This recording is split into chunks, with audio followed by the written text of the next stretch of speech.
Halo rekan-rekan VSID, kali ini kita berjumpa kembali dalam session Ask VSID. Dan kali ini kita akan membahas mengenai 7 hal yang dihindari dalam menyusun pitching decks.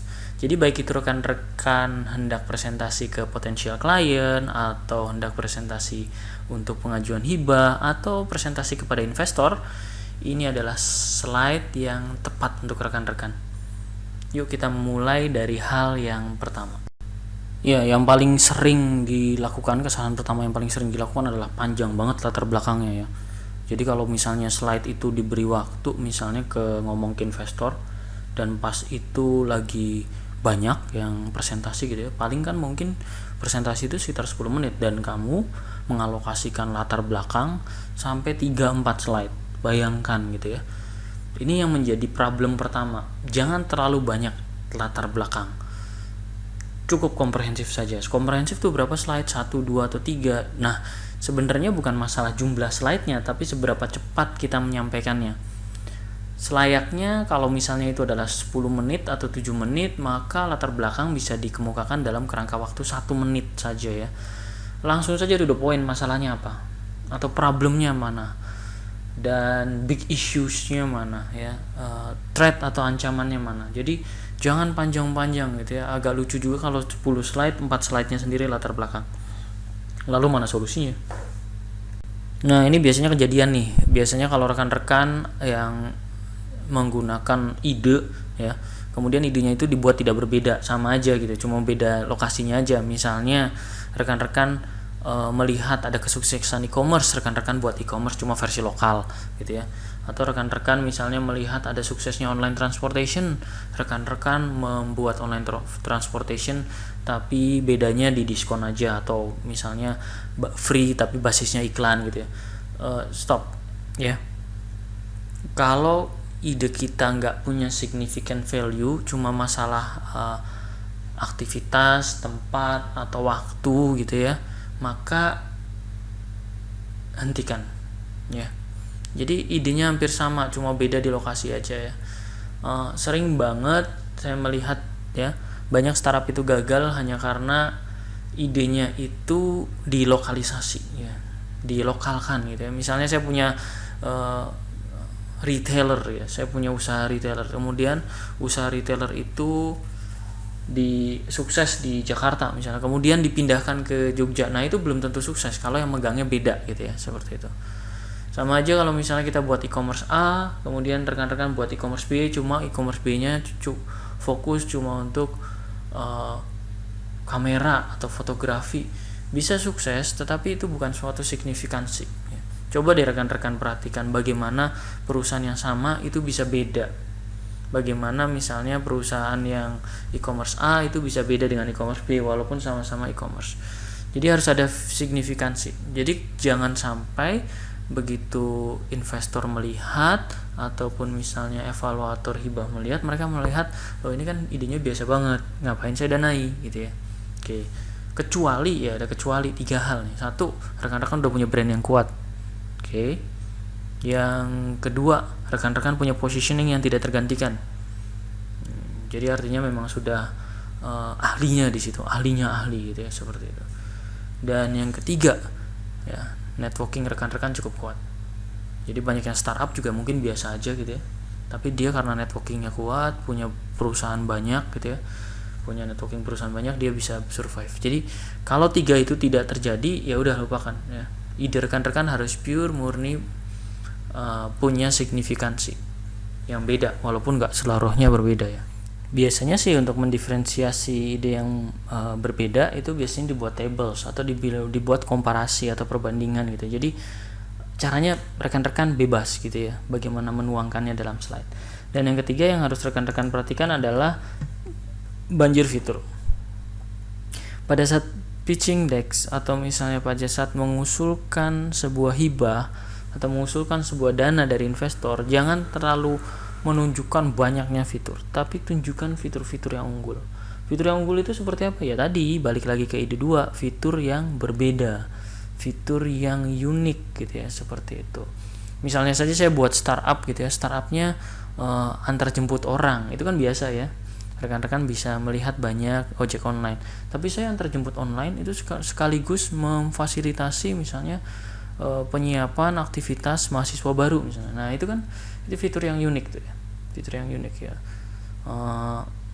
Saya memfasilitasi makanannya, saya merimain untuk bangun tidur, saya merimain untuk mencari kesiapan aktivitas di penerimaan mahasiswa baru dan sebagainya.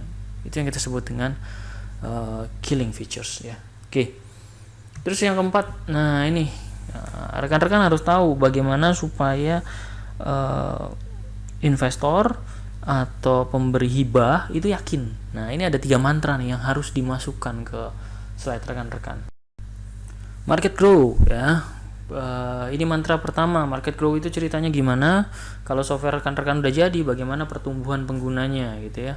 Seperti itu. Oh ya, pertumbuhan pengguna itu bukan berarti masalah bagaimana memperoleh dari 100 ribu, 1 juta pengguna, enggak. Tapi bagaimana terjadi sustainability atau kestabilan ya. Contoh tadi ya, di fitur misalnya aplikasi ojek online tapi khusus untuk mahasiswa baru gitu ya. Market grow-nya mungkin akan selalu sama, tetapi rutin. Setiap tahun kan ada mahasiswa baru gitu ya. Dan bukan tidak mungkin selalu tumbuh karena setiap tahun ada universitas baru, enggak tiap tahun juga sih, ada penambahan kuota dan sebagainya gitu. Jadi selalu ada market grow di sana dan itu harus ditunjukkan di slide ya. Kemudian berikutnya adalah model bisnis. Nah ini model bisnisnya itu harus proven, harus meyakinkan bahwa akan menghasilkan uang gitu ya.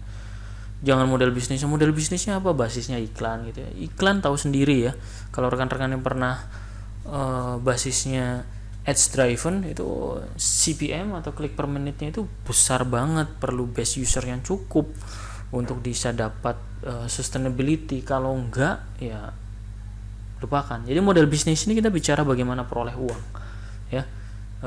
Umumnya kalau bicara memperoleh uang itu enggak cukup satu cara tapi banyak cara gitu ya, mulai dari iklan. Nah ini harus dikemas sedemikian rupa sehingga revenue streamnya kelihatan, sehingga orang yang memberi hibah akan yakin bahwa sustainability-nya atau keberlanjutannya itu akan berlanjut. Investor akan yakin dan akan percaya untuk menginvest. Nah, mantra yang terakhir itu roadmap. Jadi bicara roadmap, rekan-rekan secara sederhana adalah buat lini masa gitu ya. Lini masa sekitar 3 tahun 5 tahun fiturnya bakal ada apa gitu ya. Seperti itu ya. Misalnya contohnya nih, fitur pertama ada reminder ya untuk rekan-rekan mahasiswa baru yang susah bangun gitu ya. Mungkin tahun berikutnya ada asisten pribadi yang bangunin gitu ya.